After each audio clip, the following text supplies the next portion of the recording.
À la une de ce journal, après la cérémonie de passation du témoin de la présidence tournante du G5 Sahel, le président de la République passe en revue devant ses pairs les contextes régionaux et internationaux dans lesquels évolue le G5.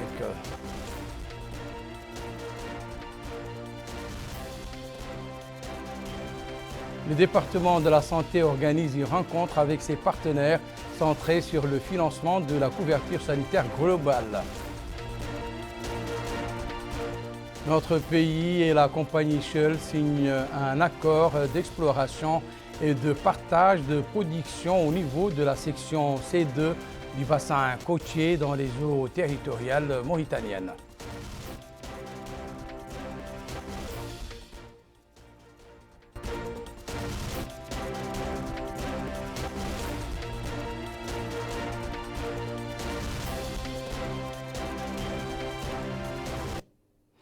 Mesdames, Messieurs, bonsoir et bienvenue à cette édition du journal.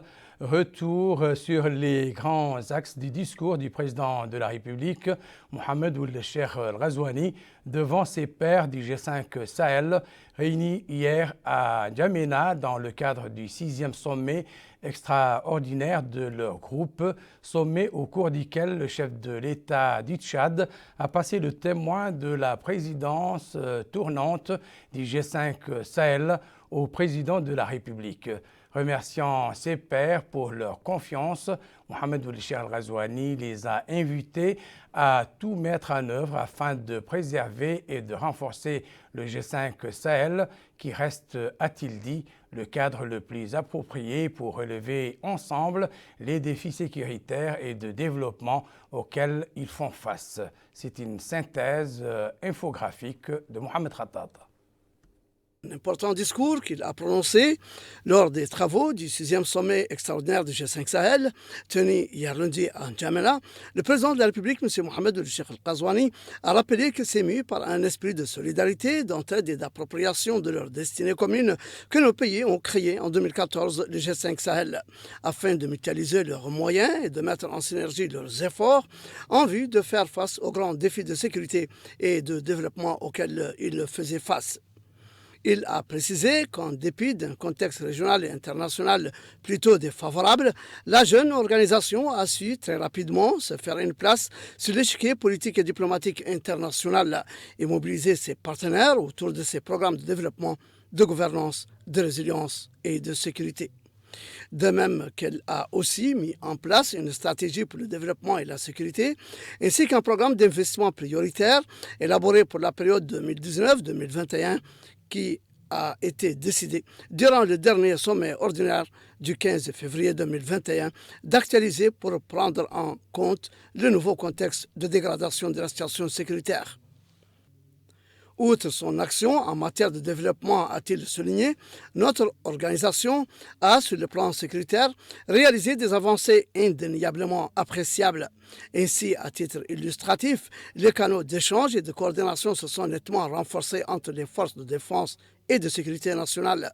La force conjointe, dans son long et difficile processus d'opérationnalisation, a capitalisé des acquis en termes de formation, d'équipement et d'infrastructures. Le Collège de défense a déjà breveté 4 promotions d'officiers supérieurs qui occupent aujourd'hui de hautes responsabilités dans leurs pays respectifs. Les groupes d'action rapide, de surveillance et d'intervention ont été mis en place dans chaque pays. Les activités ont démarré dans l'Académie régionale de police à N'Djamena et au sein du centre de fusion de renseignement à Niamey. C'est aussi l'occasion, a-t-il poursuivi, d'exprimer notre gratitude à tous nos partenaires internationaux qui nous ont accompagnés durant toutes ces années et qui ont aujourd'hui, à travers la Banque mondiale, l'Union européenne et l'Alliance Sahel, réaffirmé leur intention ferme de continuer à nous soutenir dans nos efforts de redynamisation de notre organisation. Malheureusement, ces 2 dernières années, notre organisation a connu des circonstances exceptionnelles internes et externes qui ont, à des degrés divers, impacté sérieusement le fonctionnement régulier de ces différentes instances. Le fait marquant de cette période fut le retrait du Mali du G5 Sahel et de l'ensemble de ses organes qui a subitement rompu la continuité géographique de notre espace et privé l'organisation d'un apport précieux capitale d'un pays frère et membre fondateur.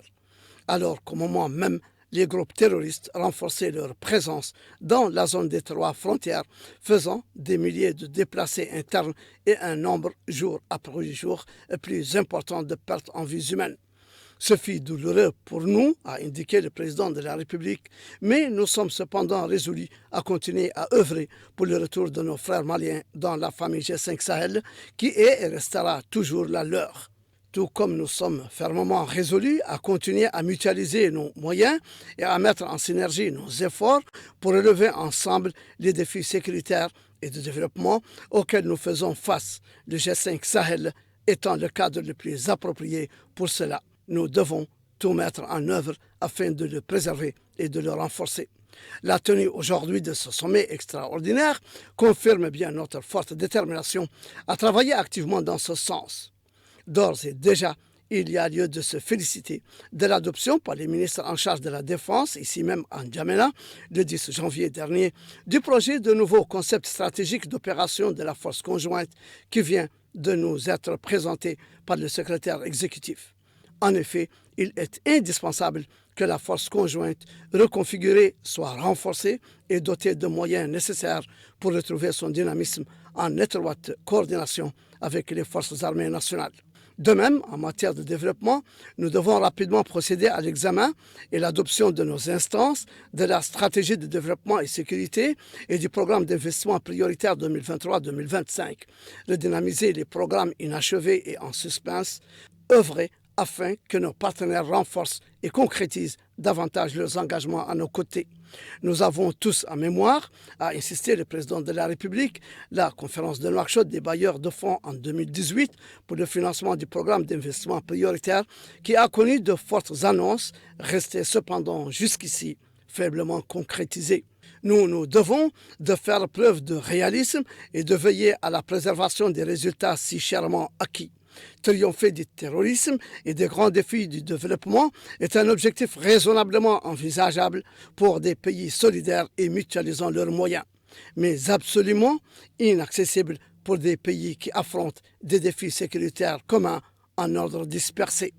Le président de la République a conclu en réaffirmant l'absolue nécessité de préserver, de renforcer et de développer l'organisation.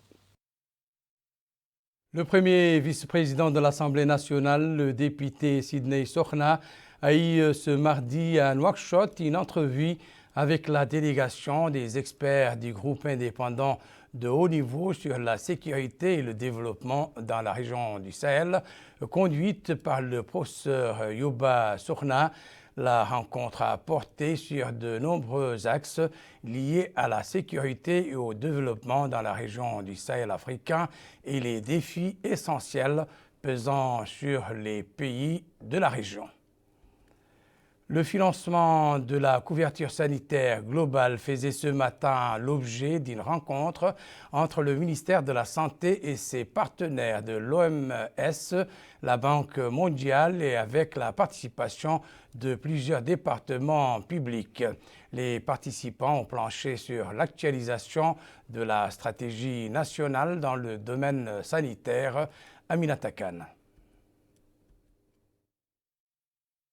L'objectif de cette journée est de mettre à jour la stratégie nationale de financement des services de santé pour renforcer les capacités de ces interventions, mais également mieux préparer le système national de santé. Prenant part à la rencontre, le ministre de la Santé, Mortal Ould Dahi, a indiqué que le but de cette rencontre est de relancer une stratégie nationale de financement des services de santé après avoir préparé et approuvé le plan décennal de développement du secteur de la santé qui a d'abord diagnostiqué les caractéristiques et déséquilibres et identifié les axes et objectifs prioritaires pour un financement adéquat, indiquant que le président de la République s'est engagé à développer le secteur de la santé, soulignant ce qui a été réalisé au cours de ces dernières années est la preuve de l'engagement du président car les dépenses publiques consacrées à la santé ont doublé entre 2019 et 2023 et le nombre d'assurés est passé de 15% en 2019 à 36% en 2022. Dans la foulée, le ministre de la Santé a noté l'augmentation des salaires des employés du ministère de la Santé, appelant les participants à diagnostiquer la politique de financement du secteur de la santé en s'interrogeant sur l'indice du budget ces dernières années ainsi qu'à diagnostiquer la réalité de l'assurance et la possibilité d'élargir la couverture sanitaire. Il a également appelé les participants à contribuer à l'élaboration d'un document stratégique pour le plan du ministère de la Santé, un document qui conjugue ambition et applicabilité tout en garantissant les résultats et un impact à court, moyen et long terme. Lui succédant, la représentante résidente de l'Organisation mondiale de la santé dans notre pays a félicité notre gouvernement pour le respect de ses engagements auprès de l'Organisation mondiale de la santé. L'Organisation mondiale de la santé félicite les autorités de la Mauritanie pour la matérialisation de cet engagement au plus haut niveau du pays, avec notamment l'augmentation de la proportion du budget de l'État pour la santé de 4,8% en 2015 et à 7% en 2020, et la mise en place également de plusieurs initiatives, dont il me plaît de souligner certaines. L'initiative présidentielle pour la gratuité des soins spécifiques, la mise en place des organes de participation et de prise en charge tels que le CNAM et la Caisse nationale de solidarité santé, et bien entendu l'implication du ministre de l'Action sociale, de l'Enfance et de la Famille, qui permettent d'augmenter la proportion de la population ayant accès à des soins dans le contexte d'une couverture santé universelle. Nous voulons, dans ce même cadre, féliciter tous les partenaires qui, par une approche ou une autre, participent à cette couverture santé universelle. Certes, beaucoup de choses ont été réalisées, mais il reste encore du chemin pour parcourir à cette couverture santé universelle. En 2020, l'OMS, sur demande du pays, a conduit une mission de haut niveau qui a abouti à la mise en place d'une feuille de route pour la marche du pays vers la CUC. Plusieurs outils ont été identifiés dans cette feuille de route, dont le développement d'une stratégie de financement de santé pour conduire la CSU. La représentante de la Banque mondiale a salué l'engagement de notre pays dans son ambitieux programme de réforme du système de la santé. Je tiens d'abord à saluer l'engagement de la Mauritanie, ici dans la personne de Monsieur le ministre de la Santé, dans son ambitieux programme de réforme du système de financement du secteur et qui représente une formidable opportunité pour le pays d'atteindre la couverture maladie universelle d'ici 2030. Je profite également de cette occasion pour saluer la collaboration et l'engagement de tous les partenaires techniques et financiers ici présents, aux côtés du gouvernement mauritanien, pour soutenir la mise en œuvre d'un système de financement de la santé efficace et de la couverture de maladies universelles. Mesdames et messieurs, la Mauritanie a accompli des progrès considérables en matière de couverture maladie universelle. Cependant, comme vous tous le savez, il y a beaucoup de défis qui subsistent. Les ressources ne sont pas encore assez suffisantes et aussi, parfois, la mise en commun des ressources limitées, elle peut être un peu plus efficace et on peut aussi travailler un peu plus sur l'achat stratégique pour le renforcer.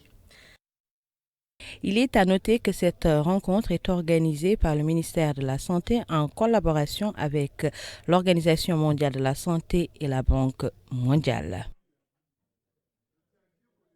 Le ministre du Pétrole, des Mines et de l'Énergie, Abdesselam Mohamed Saleh, est le premier vice-président de la compagnie Shell, chargé des opérations d'exploration dans la zone ouest et les eaux profondes. William Languin ont signé ce jour à Nouakchott un accord d'exploration et de partage de production au niveau de la section C2 du bassin côtier dans les eaux territoriales mauritaniennes.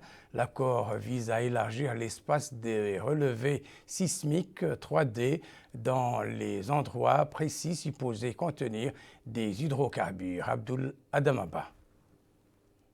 La Mauritanie et la compagnie Shell ont signé un contrat d'exploration et de partage de production dans le bloc C2 du bassin côtier dans les eaux territoriales mauritaniennes.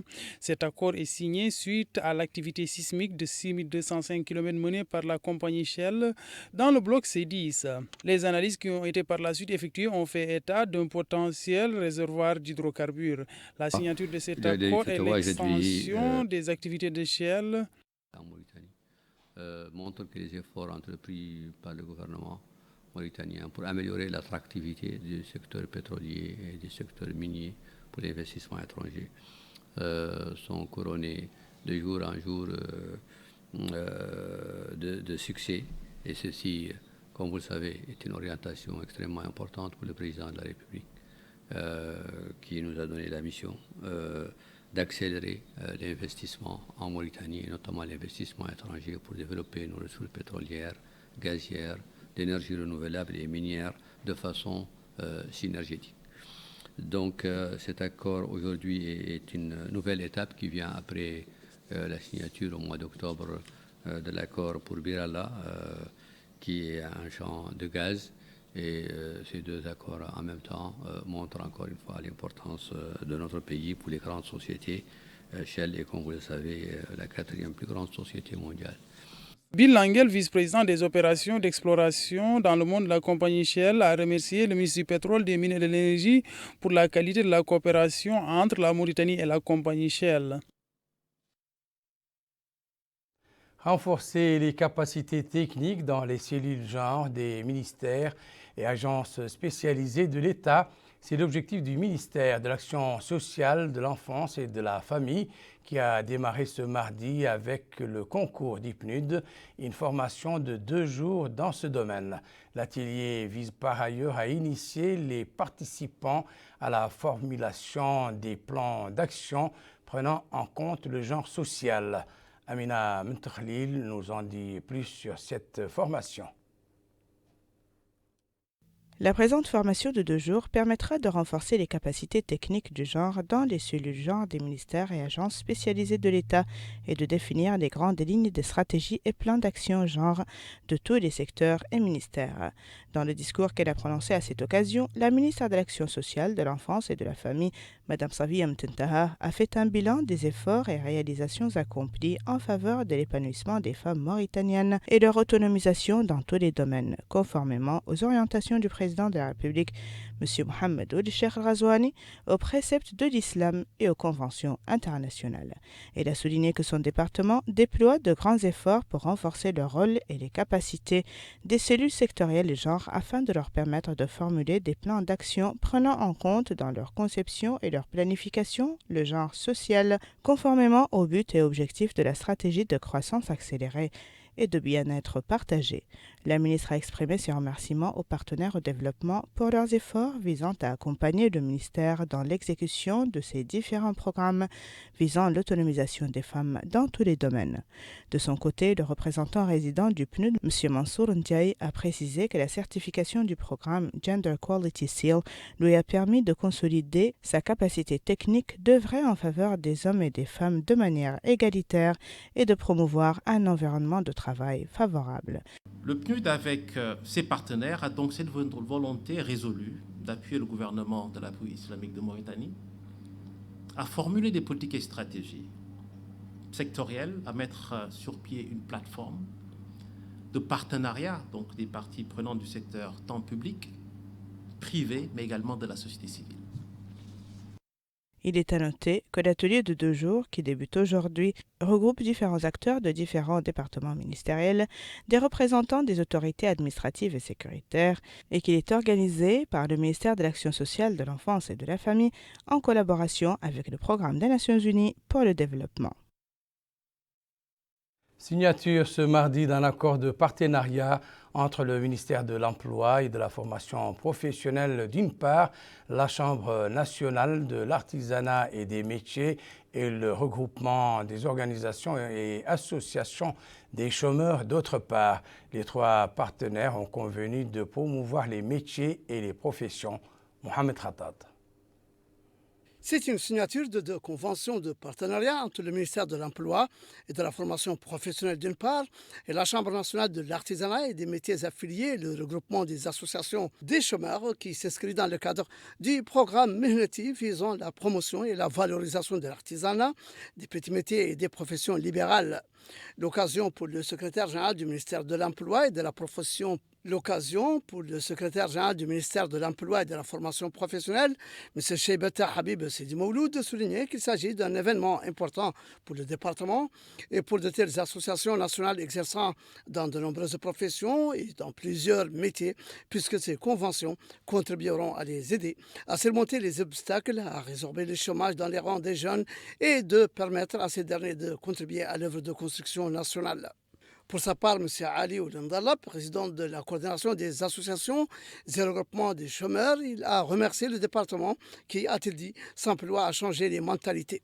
Et nous sommes déterminés à travailler dur pour gagner dignement notre pain quotidien parce que nous sommes convaincus de ce que nous faisons.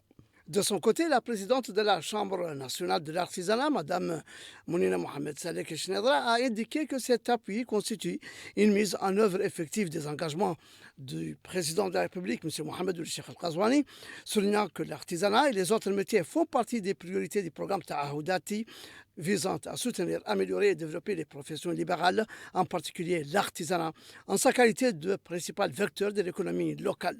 Il est vrai que ces conventions permettront d'aider à mettre en place des projets générateurs de revenus à ces associations opérant dans les professions artisanales et les petits métiers.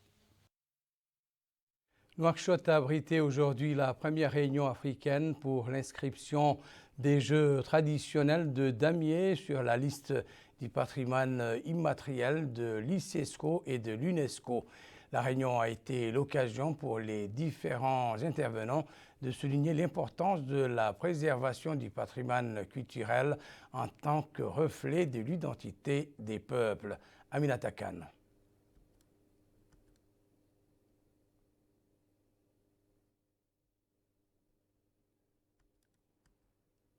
C'était là donc un élément sur l'agence mauritanienne d'information qui a élargi sa coopération et elle est désormais liée par un accord avec sa consoeur italienne dont les termes stipulent qu'elles échangeront quotidiennement 10 de pêche pouvant assurer une large couverture des événements dans chacun des deux pays. L'accord a été signé par visioconférence par Mohamed Fouad Oumer Bey, directeur général de l'AMI et le directeur exécutif de l'agence de presse italienne ANSA, Stefano Di Alessandri. Démarrage hier à Bogué de la première phase des formations pratiques au profit de jeunes dans le domaine vétérinaire, pastoral et agricole. Ces formations sont initiées par le projet régional d'appui au système pastoral dans le Sahel. Abdullah Damaba. C'est à Bogué que cette première phase de la formation qualifiante au profit de 1025 jeunes passeurs et agropasteurs a été lancée. Cette activité rentre dans le cadre du projet régional d'appui au pastoralisme au Sahel PRAPS et bénéficie à 8 wilayas du pays. Le conseiller du Wali du Brakna, chargé des affaires politiques et sociales, Boul Taleb, a mis en avant l'objectif de cette activité. Il a par ailleurs déclaré que cette formation va durer 3 mois et va se tenir au niveau de 10 centres. Il a en outre indiqué qu'elle constitue une opportunité pour ces jeunes du monde rural de disposer d'une formation qualifiante. Cette formation couvre 9 métiers essentiels sollicités par le milieu pastoral, qui sont généralement la santé animale, le maraîchage, la transformation agroalimentaire, l'énergie solaire, la plomberie, la pâtisserie et autres métiers importants. Je remercie également les présents des organisations pastorales et du ministère de l'élevage représenté par la directrice adjointe de la direction des filières et les délégués régionaux du ministère de l'élevage qui est chargé de la supervision de ces formations dans la Muqata'a de Bogué et dans toute la wilaya du Brakna. Plusieurs acteurs qui ont pris part au lancement de cette activité se sont exprimés. Et on referme ce journal par une information politique. Il s'agit d'une activité de sensibilisation organisée hier soir à l'Ixtaïba 1 dans la wilaya du Gorgol par le groupe dit El Wivar pour la construction affilié au parti INSAV sous le slogan « S'inscrire sur la liste électorale en devoir national ». Le président du groupe a indiqué que cette activité vient accompagner les efforts déployés par la CENI en vue de l'enregistrement sur la liste électorale. D'autres interventions ont insisté sur la représentativité de la Muqata'a sur la liste électorale et l'inscription sur le registre des circonscriptions électorales locales.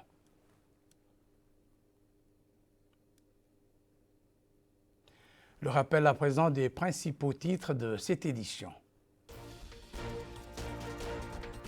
Après la cérémonie de passation du témoin de la présidence tournante du G5 Sahel, le président de la République passe en revue devant ses pairs les contextes régionaux et internationaux dans lesquels évolue le G5. Le département de la santé organise une rencontre avec ses partenaires centrée sur le financement de la couverture sanitaire globale.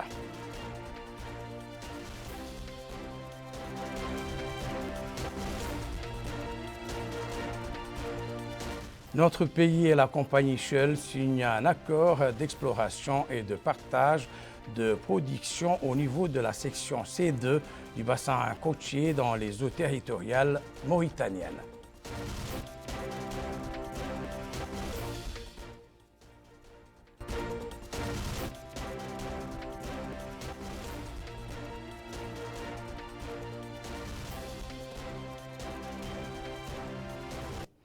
C'est la fin de cette édition. Merci pour votre attention. Excellent moment avec le reste des programmes d'Île Mauritania. Au revoir.